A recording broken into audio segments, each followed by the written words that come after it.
And at that point in time, Parliament said, why should we stop it? These are our own people. For those Muslims who left India and went to Pakistan, and they wanted to return India, there was a whole different process. That's included in section 5 and 6, in Article 6. Whole different process. Because we did not want them back. Here we were welcoming them because these are people of our own ethnicity. So this was an act that was recognized by the then government and allowed to happen. But they did not realize the kind of opposition that will emerge as it did in Assam. It happened in other states, but it happened in Assam. So essentially the Assam Accord was that 71 onwards, yes, nobody will be protected. Correct. 51 to 66 and 66 to 66 to 71, people who came in would be protected, basically. That's right. 51 to 66, no questions asked. Right. 66 to 71, you have to satisfy the... That's correct. Now, if you look at really migrations this way, for example, when the Vietnam War took place, kind of the Vietnamese people that were settled, these are all foreigners. You look at the German mullahs, the Turks mullahs who have now been given citizenship, when the Germany tweaked its constitution. It's tweaked its constitution. It never allowed this to happen before. So mullahs, Mexicans, there's a special provision of the Mexicans in the US.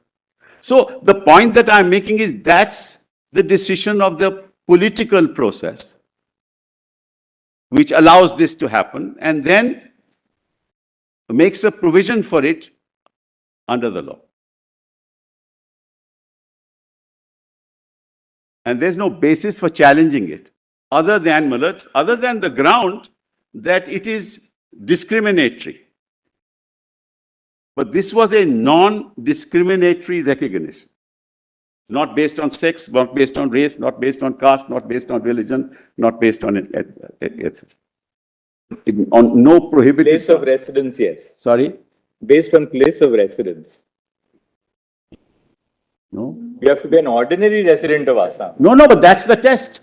That's the test, mullahs. I'm sorry. That is the test. That test was applied between 66 and 71. And your lordship looks at the entry in list 1. It's entry 17 of list 1. Yes, 17. Which is citizenship, naturalization, and aliens.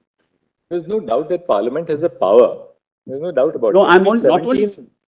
Sorry. Entry 17 confers and read with 245, Article 245. Parliament undoubtedly has the power to legislate. Correct. But they were not discriminating on the basis of residence. They were not discriminating anybody on the basis of residence. They were saying, only if you are resident will you get this through the process of naturalization. So then, under no prohibited category. And there's another very interesting feature as far as Assam is concerned. Assam has 5 hill areas, scheduled areas, that were created. And they are autonomous councils, mullahs. A lot of the minorities, mullahs, never went to those scheduled areas. You can't buy land there. So they remained where they are. So the Muslim population percentage showed it had increased. So all these are very complex issues, mullahs. How is this court going to determine all this and come to a conclusion that this is violative of 29? There is a place called Darang, mullahs. A part of Darang was created as a tribal area. Mullahs. So the Muslim population only stayed in the other part, mullahs, so that if you took Darang in its original state, mullahs, the Muslim population would be less.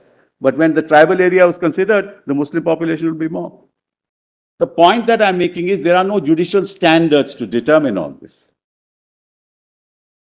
It will be a hazardous task, judicial task, for you to come to a constitutional conclusion that because of this, their cultural rights under 29, because 29 is preservation of rights.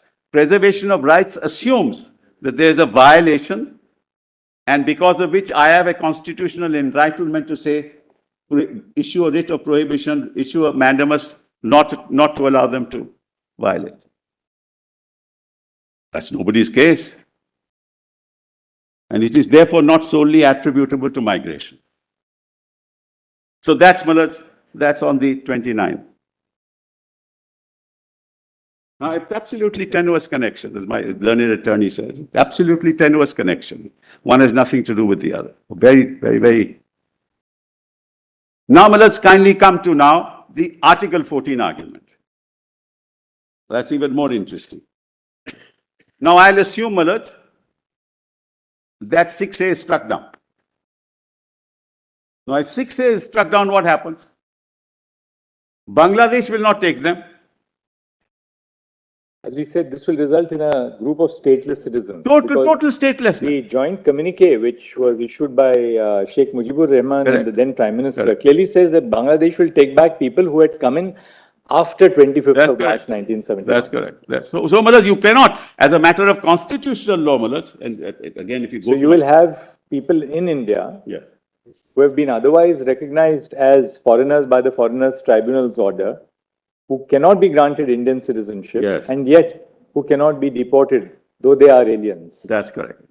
And if you go to my submission, well, just give me power of judicial review. I've dealt with it in 2-3 minutes. I'll just finish on this aspect. Kindly come, alerts, to volume 2, my submissions. Yes, we got yours. The ones, yes, we got your volume 2. Volume 2. At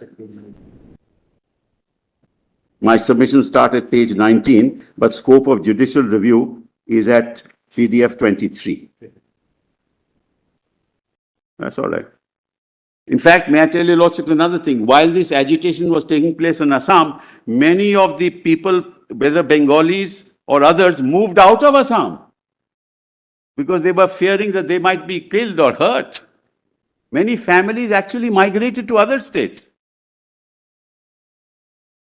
So, in fact, the migration to some of the other states, Malaj, is also attributable to what the uncertainty that prevailed in the state of Assam from 1978 right till 85.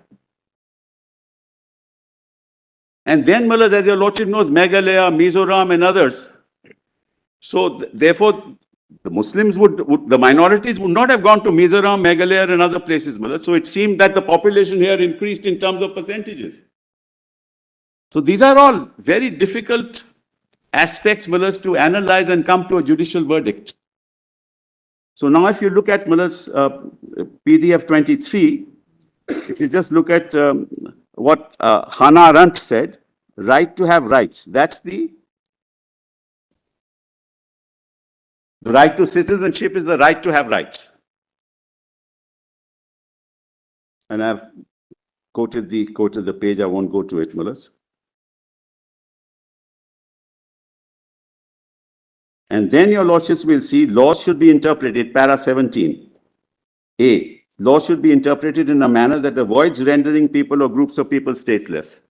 The international law norm against statelessness is to be found in foundational legal instruments, both see the Universal Declaration and the International Covenant of Civil and Political Rights, and Article 20 of the American Convention on Human Rights. And well, I've given some references there. Your Lordships may have a look at it. And the idea is that courts should attempt to harmonize domestic law with international law. That's Visakha Malaj has set that out. And lean towards upholding laws in cases where striking down would result in statelessness. And then citizenship laws should not discriminate on prohibited grounds. As citizenship is the right to have rights, and deprivation of citizenship renders individuals particularly marginalized or vulnerable. For reasons advanced above, courts should subject facially discriminated citizen laws to strict scrutiny. Is to protect individuals.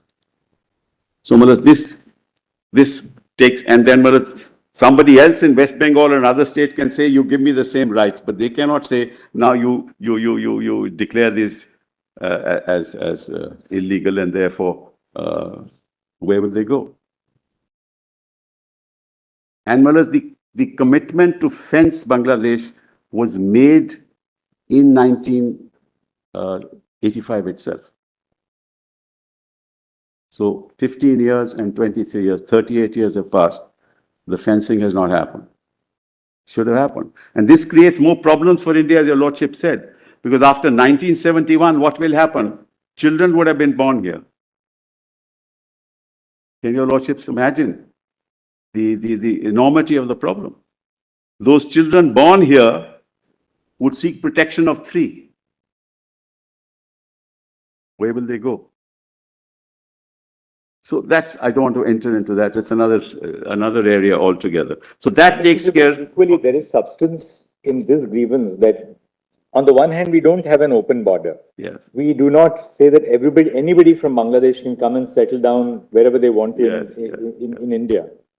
At the same time, if we don't take action to curb illegal migration, then it causes all these problems in India. The feeling in India that, look, the infrastructure is limited. Absolutely. Education is limited. Absolutely. Public hospitals are limited. We can't allow for an unlimited influx. Absolutely. No, you're right. And this is the problem. Therefore, we passed that order, which we did this afternoon. What are you doing today? It's the executive that is to blame, Malaj. There's no doubt about it. And right from 85. And we create problems for ourselves. And then what happens is, Malaj, it becomes the other versus us. This is the heart of the problem. It is no longer a cultural issue. It's a political issue. Others versus us. Who gets power? Why do you give them electoral rights? This is the problem. Don't give them the right to vote. So therefore, you in the process are creating divisions in society, whereas your preamble talks about fraternity. Now, what is fraternity, Malaj? Live and let live is Article 21. Be and let be is secularism. That's what it is. And that's fraternity. And the entire argument on the other side is countering the concept of fraternity in the preamble. So, Sibal, how do you, I mean, this is not a question in the sense to tell you that you're wrong on this point, but just a little assistance. How do we sort of conceptualize subsection 2 of section 6A and subsection 3? All right. Subsection 2 deals with people who are in the electoral roll as on 1/1/1966. Right. They're all post 1951 people, right, but who are in the electoral roll as of 1/1/66.